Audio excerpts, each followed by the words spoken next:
When you choose programs in the university, you normally think about where I get a job after graduation. And of course, if choosing film school doesn't sound pretty smart. Podcast progress is kind of slow. People want drama.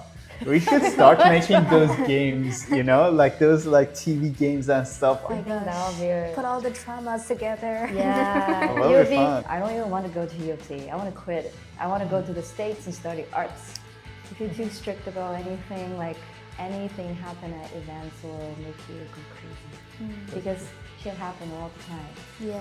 Do you think everyone needs a strong social presence for branding? Imagine like there could be like amazing friendship or amazing opportunity that could find you, but like since you're invisible, it can't. Actual introverted person or private person, they wouldn't even have the mindset that you're having. What kind of engagement you're looking for? Do you looking for to build a community, or you just want to use more than anything?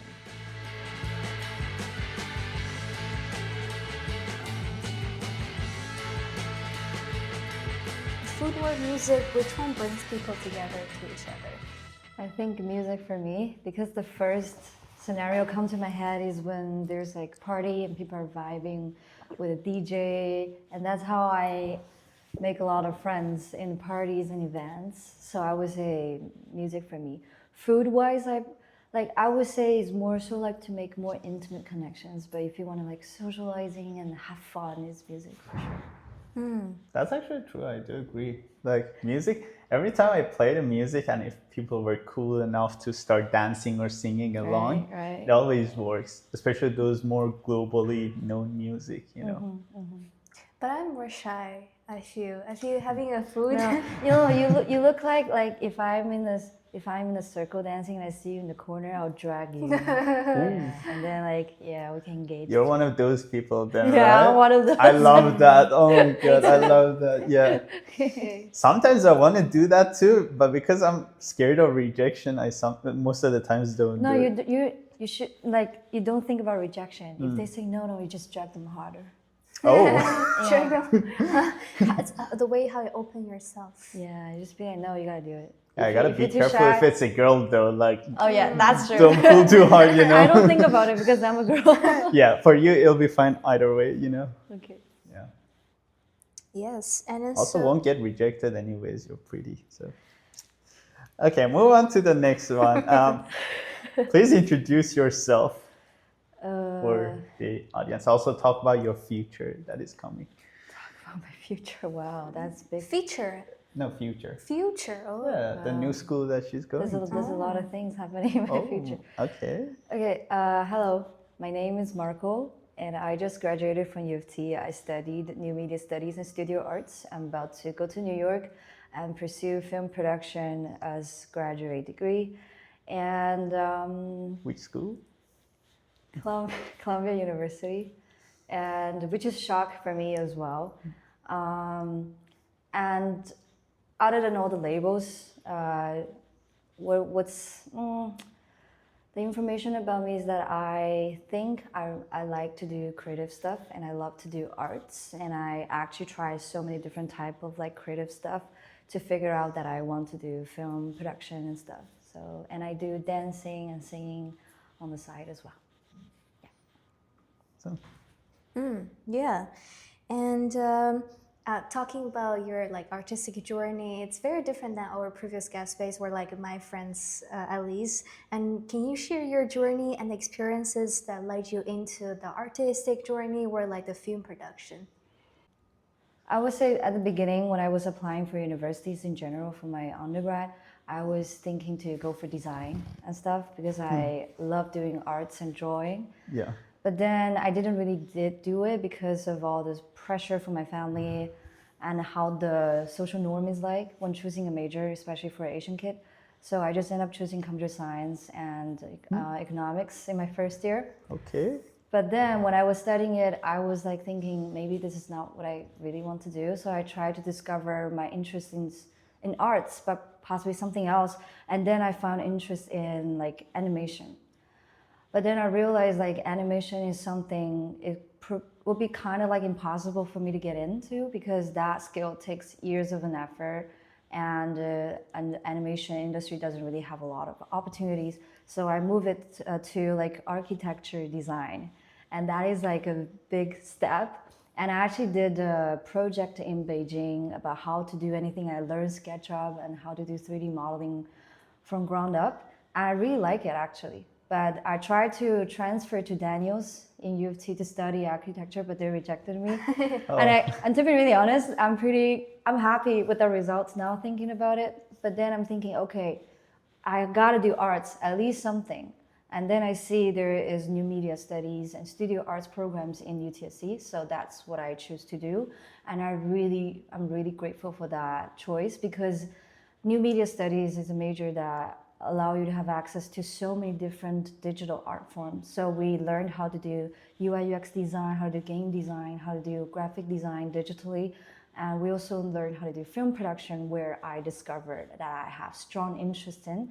And I produced several works since my second year till now. Like I have around more than 6 short films and videos or works, and I kind of want to like pursue it further. And also on the side, I do like photography. I work as a freelance photographer. So that kind of reinforced my interest in just with cameras. So that's how I end up in film production. Yeah. That's actually very interesting. You know, when you said the Asian parents part, I was really like relating to that, because for me, actually, my passion before I become an engineer was actually industrial design. Oh. And since that's like an arts major, more of more compared to an engineering major, I was like, you know, parents were like, no, arts doesn't make it for us, you know, so you gotta do something better. So I was like, okay, what's the closest one to that? So I changed to mechanical engineering, which I didn't like, obviously, because I thought mechanical engineering, you're gonna design stuff, become Iron Man, stuff like that, you know. But that was not what it was. Yeah, okay. that's why I switched to computer science. But yeah, actually, my one of my people that I looked up to was Johnny Ive, the head of design in Apple. Yeah, that was what I wanted to become. Yeah, but Let's see if you look like. R.I.P.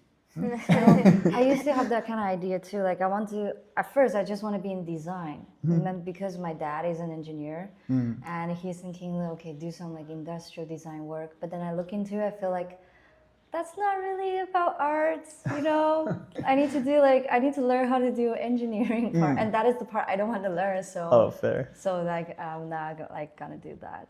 Yeah, the reason it was good for me is because it's the like perfect balance for me between engineering and ideas and also design. You know, engineering is only just the ideas and the calculation and all of those things, but the design itself only is about design too. You know? That was kind of Yeah. My kind of follow-up question is that you mentioned all of those like roadmaps. It comes with a lot of self-realization and awareness. Not many people like have experienced that because they don't experience that much, maybe because of schoolwork or academic pressure. Like, but just wondering, like, do you think this is an easy path for you, or like it suits you the best? Like, how do you come up with this like series of realization?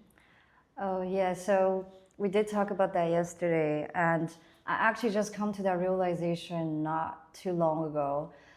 Fast forward a little bit, like when I got all the offers for my graduate studies, I didn't just got the Columbia one where I do film production. I also got one from USC, and the offer is marketing. And I got 2, like one is communications and communication management, one is digital social media. And it's pretty like, I really want to learn that. And the USC was my dream school from high school all along. And I feel like somehow like it can provide you a better like, you know, job opportunities, at least is related to the corporate world. Yeah, but then when I'm actually looking at these 2 options, like it took me 2 months to really make the decision of which one to go to. I realized like deep down, I want to pursue the film dream. Like I want to work with camera. Maybe in the future, if I can, I'm gonna integrate my film work with social media and marketing. But the main part should be about film, not about marketing itself. So, But that is like, that actually scares me. When I actually realize that, it feels like I'm not choosing the easiest path that normally like a lot of like people would choose, right? People, when you choose programs in the university, you normally think about, would I get a job after graduation? And of course, if choosing film school doesn't sound pretty smart. Yeah. And then I'm just questioning myself all the time, like, should I really do it? Should I really do it? Do I have it in me that I can actually make it? Because, you know, when my thought is like, I applied to so many schools that half of them are marketing majors, half of them are film majors, and I only applied to those like really elite like film schools. And I say, if even one of them got me, it means that maybe I have some potential in it. Then I'm gonna risk for it. But if not, I'll just accept the reality and learn marketing and stuff. But then when I actually received the offer from Columbia, it shocked me. Like, I actually spent like a few days to really process this, and then it took months for me to realize this. And then I just feel like, you know, sometimes you just gotta really do it and not think too much. Because when I switched my major in my first year in university, I thought about the same. I don't know what's gonna happen if I actually switch my major to new media studies, because I don't know what's gonna happen. But when I actually switched, when I talk to the people from the industry, I get to realize there are a lot of opportunities. It's just because you're not in it, so you don't know. So maybe that would be the same with like film production as well.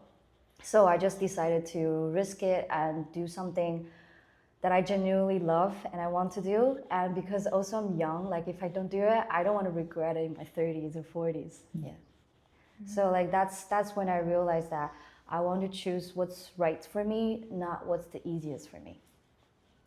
I'm kind of curious what aspect of film production kind of interests you more. Like, what type of film are we talking about? Like, is it those high production ones that you're gonna see in cinemas? Because I've seen your page, you also have some documentaries and things like that on your social media. Are you gonna go towards like social media and YouTube? Is it gonna be high value film production? Also, tell us a little bit about your documentary too.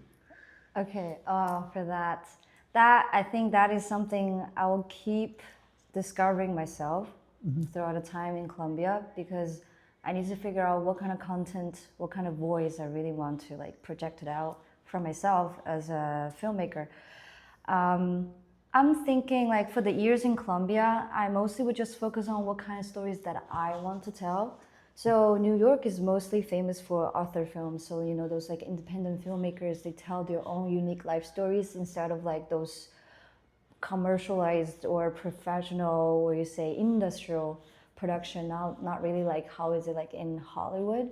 But I think the ultimate goal there is to balance arts with business. Like if I can produce something that is genuine, artistic, but also can has commercial values.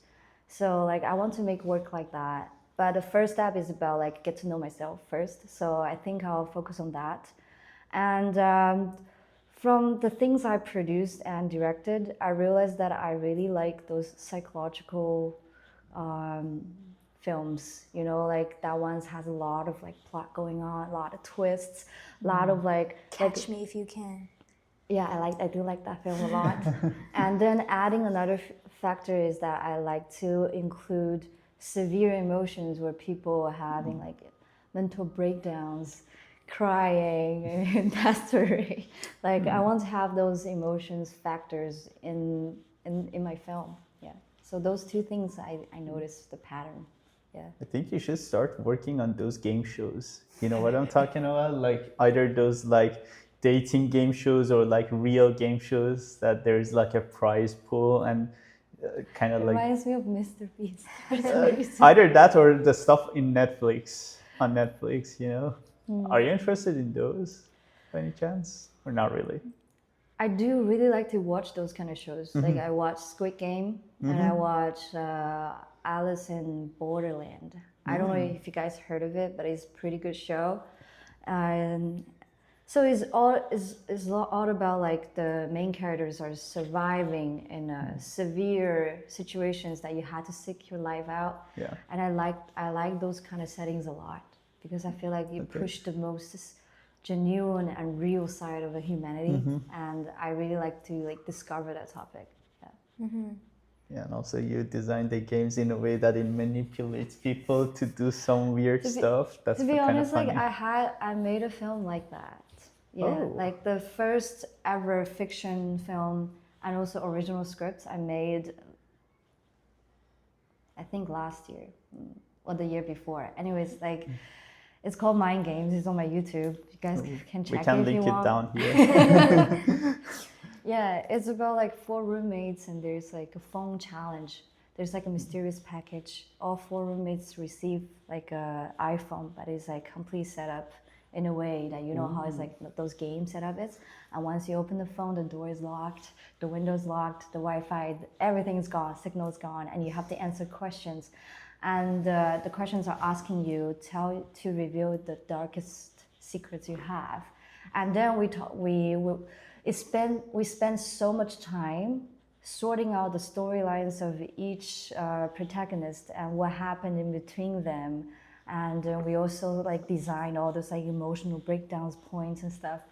And I'm really proud of that work as the first ever original film I made with my friends, also like or classmates.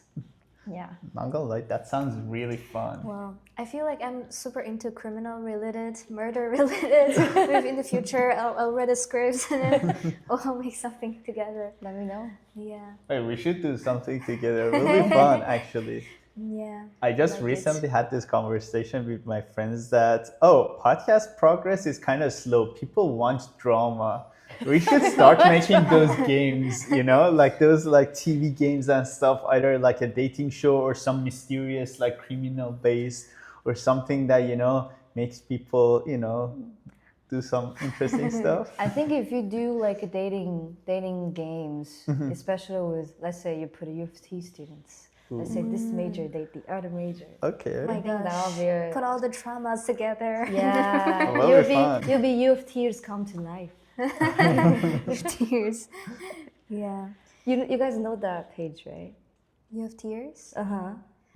The confession page. I know the All the confession schools page. have that, I Yeah. swear. Yeah, it's like those stories come to life. That's so true, and people are gonna have secret crushes and stuff like that. That'll be fun. We're still positive. Yeah. Or secretly hate each other or love each other. That'll be very fun. Yeah. But coming to Shift of topic again. I was enjoying it. but I'm just curious, both of you all like showing interest in content creating or like even film production, like seems very creative stuff, and many people enjoy it. But there are probably not much money behind it in the early stage. But how do you think both of you? How do you think people can balance their passion, their interest, and with this whole reality in the world? I think for film, it could be like $1 million production. It could be like $0 production, as long as you want to do it. Because all of the things I didn't spend money on it at all. Not at all, but the cameras and also the lighting equipments, I borrowed it from school. That only cost like $50. And everything else is pretty much you work around the location and you make it low budget. Sometimes I just choose my own home. Sometimes I choose a university. Or if you want to use a location, you talk to the person, right? Normally they don't charge you unless you're using it for commercial purposes. But if you're just doing a side project yourself, people are not gonna make it that hard for you. And for acting-wise, if you want to make a video or a content that requires serious acting, that you cannot just pull your friends to do it. What I did before is that I get to know that there's a Facebook community for actors, actresses in Toronto. So I just designed a poster about my film, about those casting calls poster. I put it there, and I put down my email, and I put a Google form and everything. People want to sign up for it, and you just say this is for student films. Even if you don't pay them? Yeah, it's a completely volunteer role. We cannot pay you because we're broke as well.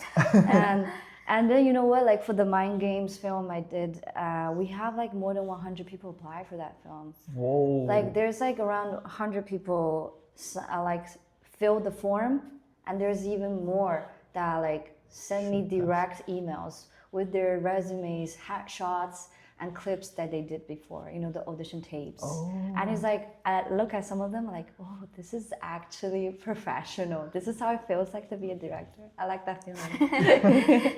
And then you select people for auditions. I did it on like Zoom. And I didn't know how to do auditions at all. I just searched on YouTube like how to do auditions, and I see how people do it.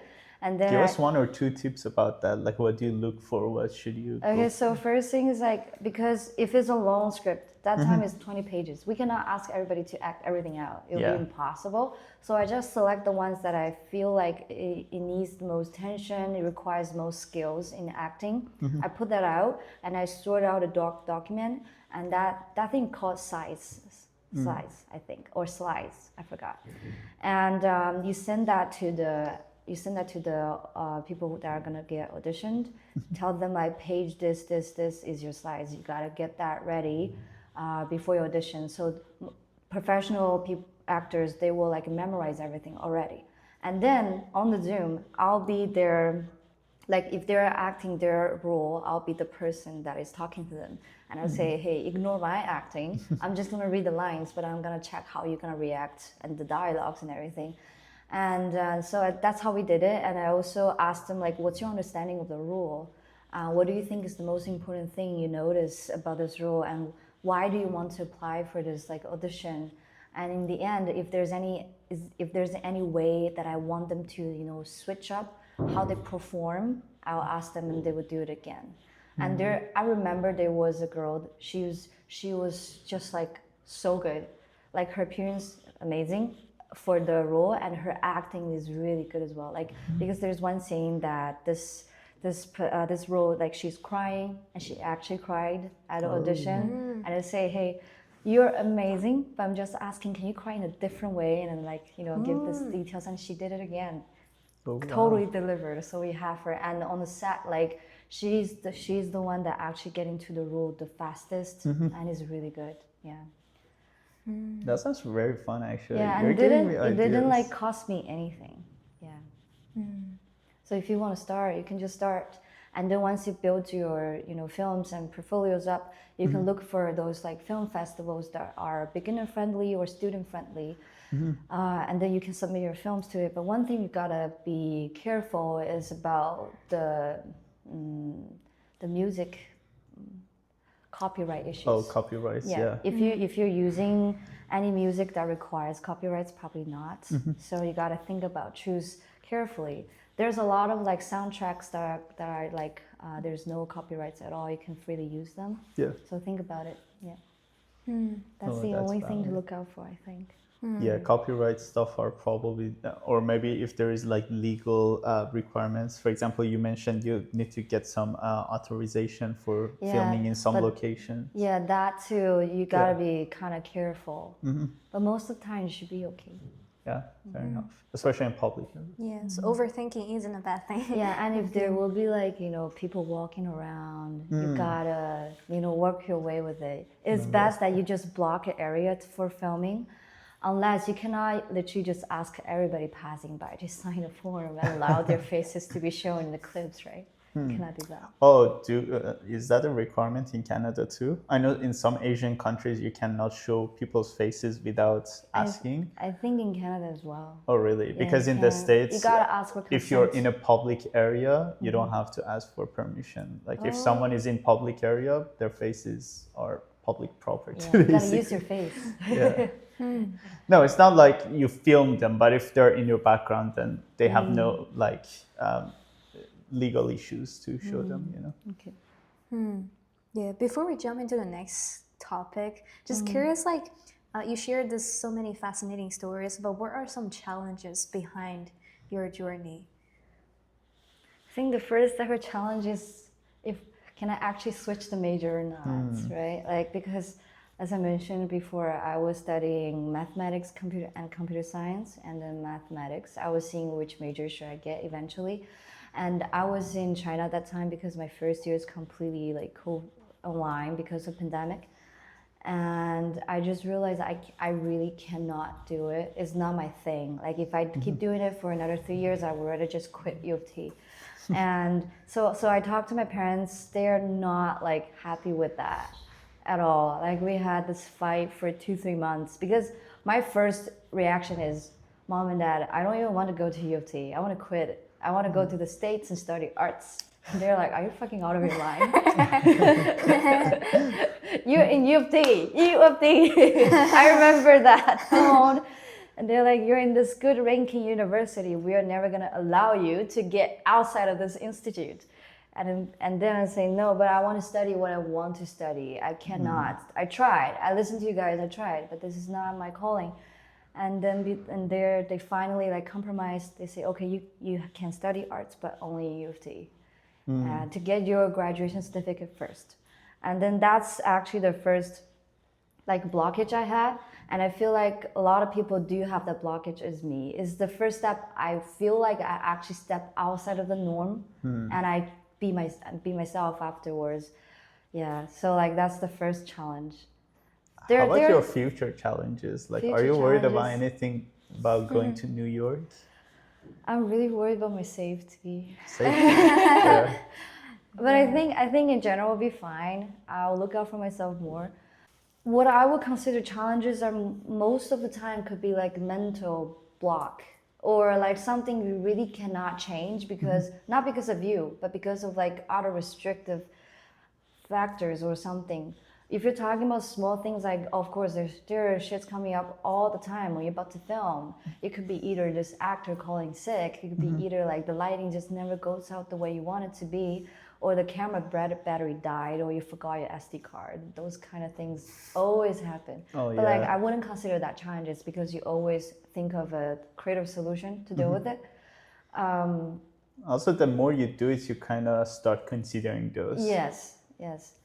Oh, one challenge I really faced, I wouldn't even consider that a challenge, but it's mostly like something happened to me that made me had another realization. I actually made a short film about it because like there's one time I lost my camera on the subway. It's like the moment I step out, I realized my bag is in there and the train just passed away. Oh no. And it's not even my camera, it's university-owned camera. And it's like, the camera and the lens and the SD card, everything adding up together will be more than $10,000. And also the SD card has the content I just filmed for my client from yesterday that I need to give it to him tomorrow. Oh my and God. It's like all this is literally a mental breakdown for me. And I did find it back eventually. I was super lucky. But you know, on the way of retrieving it, I'm thinking if I actually find it back, I'm destined to be in film industry. I'll do it. How did you find it back though? No one stole it? Oh, you can check the film. Like I kind of tell how is it like, but it's like watch it. My boyfriend helped me that time because I was like calculating the time when the train will come back when you reach the destination, and I asked him to go down, and he actually find it at the exact location I told him because there are different parts of the train, right? And I told him this is where I exactly stand. You stand here and check, and also the camera is in the middle of the was it a GO train? No, it's a TDC. Oh, TDC. It's very hard to calculate. Yeah, and he found it. He found it. So like That's so I was super lucky. Yeah, that's another challenge I think. So like I think as a filmmaker, protecting your gears is really important. And I'm about to get a new camera soon. I'm thinking to insure them. Yeah, I'll definitely do that. Especially if it's very expensive. Yeah. Which I assume it I don't is. want to experience that loss again. It's like it's like a nightmare. That's fair. It is. All right. So you kind of mentioned some of the questions that we wanted to ask. So we're gonna go to something that I'm personally curious about too. Okay. So you've done a lot of cool events that I've seen all around, like from hackathons to more fun events to networking events, art events, all around. I'm kind of curious, like, how do you create enough attractions for your events? Because creating the events themselves is not that hard and complicated, but attracting a lot of people to them is hard. I've seen a lot of the events have failed, like they have like 2, 3, 5 people showing up. Even the big ones sometimes don't attract as much people they plan for. For example, they plan for 200 and 10, 20 people show up. How do you create that attraction? I think 2 things I keep thinking in my head throughout the process. First is like why do you want to do this? And you got to really think about the purpose of doing everything. So for events, you know, like, because the motivation of somebody's rather chilling at home, but taking the subway and bus, coming all the way to your events, commit their time to events, why, right? So you got to think about why you want to do this and what you can like contribute to those people who are joining your events, what they can gain out of it. And second is like, if you're not the organizer, if you're just one of the participants, will you be disappointed or be happy with the current setting that you're having? And if you see the marketing online on Instagram, is it something that actually will catch your attention or no, right? Like if you think about it in that way and you just like change, you know how to make things exciting, because you gotta do something that excites yourself first. And I feel like a lot of people are not really doing that. They're just doing things they think is gonna work. But if you really like pull them aside from the managing part, they probably will not even sign up themselves. Then that's not it, right? I can make two examples. First is more about like entertainment party. Second could be like more professional events. So first, for my birthday events, like I held the biggest birthday party this year for my birthday, because I also wanted to be like a go away party since I'm going to New York. I aim it for like 60 people to come, and but then I'm thinking like, of course the purpose is like people coming in for my birthday, but what kind of vibe I want to set? What can people actually do in my birthday party? Because sometimes when you think about those parties, like the organizer doesn't really do anything. They just have the snacks, maybe some background music, and then that's it. But when people come, either they'll just be awkwardly try to make connections, and then organizer be like, why the vibe is so low? So you gotta think about how to make it high. So at that time, like I'm thinking, okay, I want people to enjoy. I don't want to make it about dancing. And then I have friends group that are kind of like introverted and shy. I have also crazy friends, crazier than me. And so like, how do I mash them up and let them like, you know, have the time to be comfortable with each other? So I added another thing also about me, like is about a short film premiere. This is something I started to do last year. So last year I made a short film, the Mind Games one, and then I put it on the premiere because luckily I have a media room in my condo, and it's actually pretty nice. Like if you go inside, it feels like a private cinema. Oh, I see. Yeah, so I did that first, and then after that is like the DJ come out and then we dance and everything. I also have like a professional photographer friend coming to capture all the moments, and he's great. His name is Kingsley. I'll put his Instagram here. Okay. Well, like setting all those up is really tricky, and then you also need to think about budgeting, right? Because like this year I did make something big, and I contribute a lot. I asked people to pay $15 per person, and but then I actually like even spend more than that, because like you gotta set up the theme, the vibe, and then you think about what are needed and what are actually good. Because for photography, just for that, you could think about, you could reach out to so many different people. You gotta think about which one match what you want, and once you have the idea of what you want, you should be able to know and move forward. And for my party events, I also set a theme, since it's gonna be about dance, but how should people dress up like? I made a theme about Y2K because I really like that kind of dress style, and I did shopping myself. But our happy friends, of course, are not really into fashion. So I literally made a poster about dress up guidelines. Ooh, that's actually good. Okay. You can put down the posters of what I did. It's literally on my Instagram. I did research. I gave them 3 type of references. You know, like because Y2K are famous for like those dance films in 2000s, and Britney Spears, everybody knows her, and also those like Gossip Girls, how people dress up.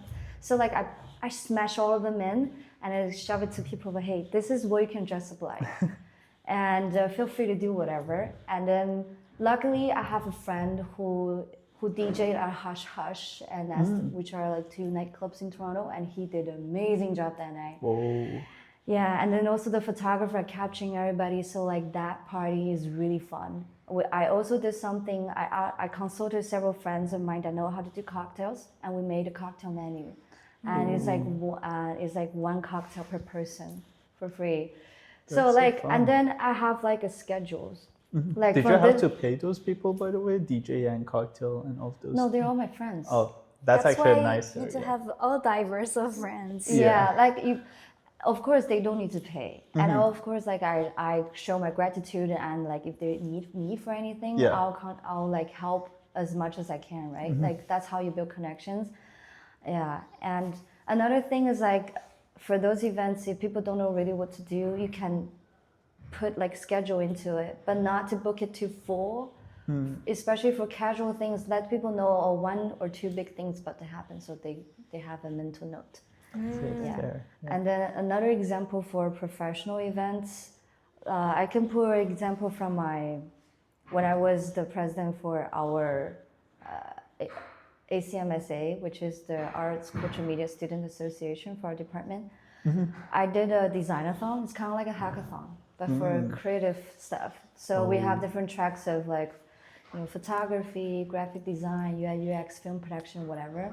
Okay, so for professional events, it's pretty much the same framework. You gotta think about why do you want to do it and how can people be benefited from it. But emphasis more about how can people be benefited from it, because Providing value. for casual events, what people want is just fun and connections. That's true. But for professional events, is much more than that. You need to provide actual values, so like they can either get money or serious like professional connections, or like things they want in their career path. And what does a student want? If you're targeting a university student, what does a student want in a professional event? They want something they can add in resume. They want to talk to crazy good people in the industry. Get a they job. want to connect, or get a job and stuff like that. Like having more exposure with their like professional side of themselves, right? So like, and out of all those focus, you gotta focus on 1 to 2 and make it a big thing, make it a marketing hitting points for that event. And that time for me, for that design-a-thon, I hit it as like an opportunity for you to get seen, because a lot of our students in UTSC, like they do artworks and stuff, but they don't really do artworks that they feel like they can make it forward in a professional way. So I actually like invited professors, and most of them are industrial professionals, and they're like actually evaluating people's portfolios and artworks they made just for this event, and see to give them like professional feedback, unlike just the ones you're gonna receive in the class. So it would be more competitive, and people will put more attention into it, and it is also like a collaborative working wise. And I also tried my best. Well, me and my team, we tried our best to manage a funding, to like have it for the first prize, second prize, third prize. We also incorporate some like fun things in between. Yeah, so like that's actually a big challenge too. For that event, so it took me a whole year to plan for it. Yeah, so you just constantly need to think and plan for things. And for big events like that, it's also nice to have like a structure in like Google Sheets. If you're working with a large team, everybody needs to know where to find things, where to meet up, and what they need to do, what's the deadlines, how do you get money. And for that, the money part is actually one of the biggest challenge I faced, because there's a lot of grants and sponsorships in university, but getting either one of them are not that like easy. That hard. You gotta answer their applications, and throughout the applications you can get to see what you really want as well, because they'll ask you, what's the purpose of your event? What's the scale of your event? How much money that you actually need? Give me a list of things you want to use this money for. And because of the application process, you will start to push yourself further for that. And we also build a sponsorship proposal as well.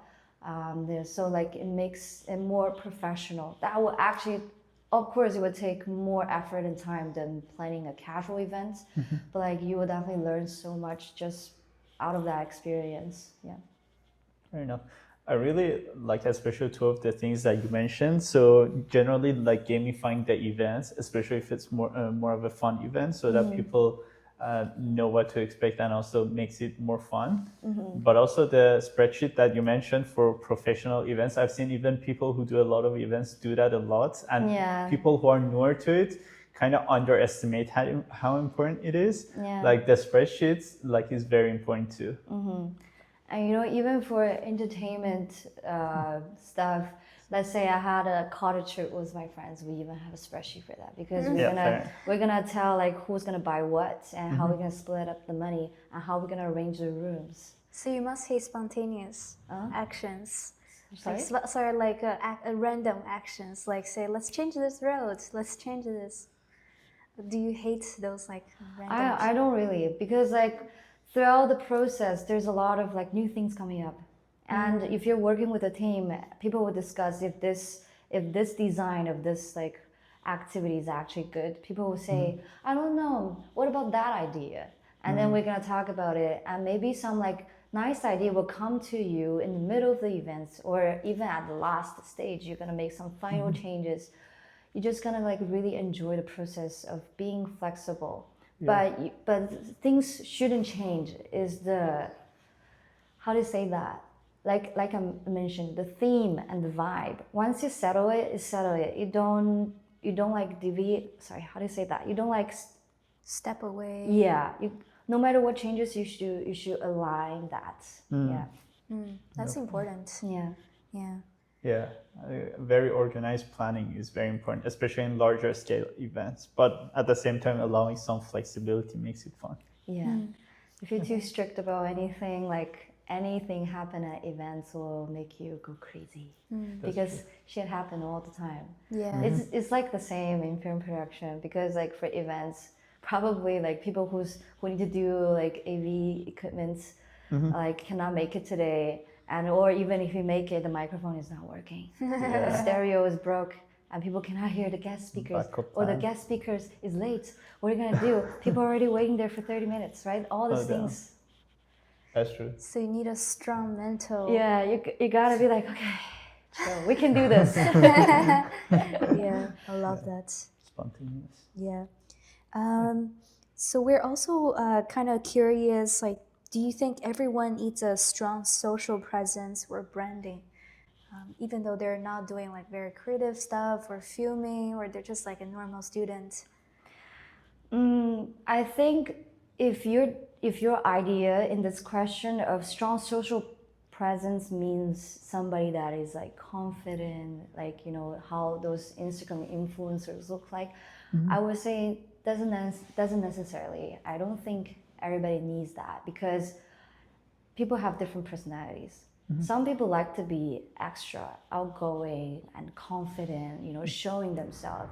That's kind of required in the entertainment business if you're doing acting, or if you're doing like dancing, if you're singing, right? Like those kind of styles are for them. Or for influencers that has a similar personality, they should have that. And if this is something that they want to do as a career, they should know how to have a strong social presence to stand out and to do branding for themselves to get the money. But let's say if you're... What about being active, not necessarily like confidence? Like even people who are now working in social media and stuff like that. Yeah, that's what I'm about to go to. Oh, okay. Yeah, so let's say if you're not in those like areas, let's say you gotta have a strong presence at whatever you need it to be. Let's say whatever thing you survive on. Let's, for example, if you are in finance industry and you want to make it to some investment bank, and to be in those like high positions, you probably need to have a strong social presence in the networking events, in the conferences, and on your LinkedIn, right? You gotta have those impressive resume stuff where you know how to talk to people, and when opportunities come up along the way, you know how to stand out from all the people that is competing against you. Not really necessarily when it comes to like social and party, right? If those things are not really related to your professions, right? And as a computer science, if you're in IT industry, tech industry, you gotta stand out in like conferences or competitions, hackathons. You gotta know what you talk about. You gotta like be really having a strong presence in your skill sets. I think so. Like whatever you want to earn the most, is where you need to brand yourself towards to. Doesn't necessarily like, because not everybody wants to be influencer or star kind of ish social presence. So you got to be clear with what you want. I really like you said, it's like an aroma around you, right? Like what's your vibe giving to people and how you involve yourself. Yes, you just gotta like, you gotta switch every time when you go to an occasion. Let's say for me, I have different sets of like personalities I do change around. If I go to a party, I'm that fun person, I dance, I connect, I bully people to drink with me, right? And but like if I go to a professional event as a photographer, I need to be accountable, I need to be present, I need to know what I'm doing with my gears, and I know how to angle people differently, I know what they want. And I need to have a strong social presence with them when I talk about my work. And when I'm at like a networking event, I need to be this talkative person, professional person that I know how to network with people and connect them on Instagram and LinkedIn, right? So it's like different purposes. There. I do have a little bit of a different perspective on this. I feel like it's kind of harder for people who don't have any digital footprint or social footprint to be seen by others, you know? Like, for example, there has been situations that I go to someone's like Instagram page or LinkedIn page or something like that and try to learn more about them. If I want to become friends, if I want to invite them to like a professional event or something, right? And sometimes I don't find enough content about them. Like, it doesn't stand out to me. I would say like, there are people that are really private. They prefer to keep all those like life details to themselves. So some people, they don't even have Instagram accounts, and that's their freedom to do so. Yeah. And if you want to connect with people like that more, like maybe some more intimate time together would be better. Like if you really want to make genuine connections, you can invite them out for food, for like dinner or lunch, and talk about it, right? And if they don't prefer photos or any digital footprints, you just have a nice conversation. And if you are that kind of person, you just like do work in your job and have a nice relationship with people around you. It doesn't really, because we're talking about strong social presence, not strong digital social presence. Because like social presence also means that how you deal with people around you. In person. Yeah. And even for people that may think they are kind of awkward or they're introverted, they don't know how to deal with people, they do have close friends and families that they can be themselves with. Fair enough. So if you're like those kind of people, if you have your group of people that you feel open to and stuff, like that's enough. Yeah, that's why I say like that not everybody necessarily need to have a strong social presence. It all depends on your personality and your purposes. No, of course, it's their choice. I'm just saying like it kind of prevents some opportunities to maybe find them, you know? Like it's basically like if you're not out there, people cannot find you. Imagine like there could be like amazing friendship or amazing opportunity that could find you. But like since you're invisible, it can't, you know, that's what I'm trying to say. But obviously not everyone needs that probably. Like, do you consider yourself a person that is more introverted and this is a problem that you're facing, or you just like you see it in people, you feel like why they're like that? Good question. I'm actually very extroverted, but sometimes I try to, you know, get to know some people better. So either, for example, for inviting them to the podcast that we have, or even becoming friends after I had like one interaction, or we have like a common friend, or we've been in similar room or events before, right? But then I go there to their account to see, oh, do we have like similar interests? Do we have like something, you know, in common that we can vibe on? And I don't find much. Like there are people that their Instagram page is empty. They have only like some following and followers. There is 0 posts, 0 stories. There are people whose LinkedIns are empty. And you know, when there's that many things, like, okay, so there's so many options nowadays in the world, right? Because you're hyper connected. So usually what happens is, unless if I'm very interested or know a little bit about that person, I usually pass on those, you know. I'm like, I'm gonna try to find people who I know if I invite them in person, I can vibe with them, you know. Well, so see, that's why I asked that question, because I feel like if an actual introverted person or a private person, they wouldn't even have the mindset that you're having. Fair enough. Because like because you are this extroverted person and you reach out for opportunities, you think about potentials everywhere with aligned in the world. So you want to be present and everything. But if truly a private person or introverted person, they probably don't even think of it that way. They think of it as like, I choose what I want to choose and I don't even want to be bothered. I don't think about the potentials because maybe I already have enough options with my life at the moment. Yeah, because I used to think like you, and I feel like I don't understand it. Why do people just feel so closed? But you just gotta respect it, and even with those people, like sometimes you vibe with them and you become their close circles. Yeah. Or if you don't, you just like you respect and you find people that share the same wavelengths as you. That's fair. Yeah. So just to be more specific, I think both me and Sina are also starting this channel as a very beginner learner and trying to adapt each time. But based on your experience, what do you think? How can we increase our outreach and then grow bigger? To be really honest, when I first saw this question on the list, I feel so surprised and honored. Like I don't even think that I made it in the social media. I'm still at discovery phase and everything, but I can only share my experiences based on what I had so far. And so yesterday when we were having that Zoom chat, I asked you a question. I said, oh my God, yes, I feel anxious yesterday. I asked you that question like, so that the thing you're starting, the podcast, the YouTube channel, about interviewing people about their like lives and everything, can you describe three keywords that you shared in common with all the guests you're inviting or the content's focus that you're pushing for? And then maybe the reason why I asked that first is for me to kind of know about your channel better, like what kind of content you actually want to push it out there so I can shift my story, because one person have way too many stories to tell. So I gotta limit my focus aligned with your focus. So, and when you answer that question, you probably must think, so what's actually in common? Why are we actually doing this? So that process is really, really important. It's all about, like, as I mentioned earlier about event planning as well, you gotta know what you want.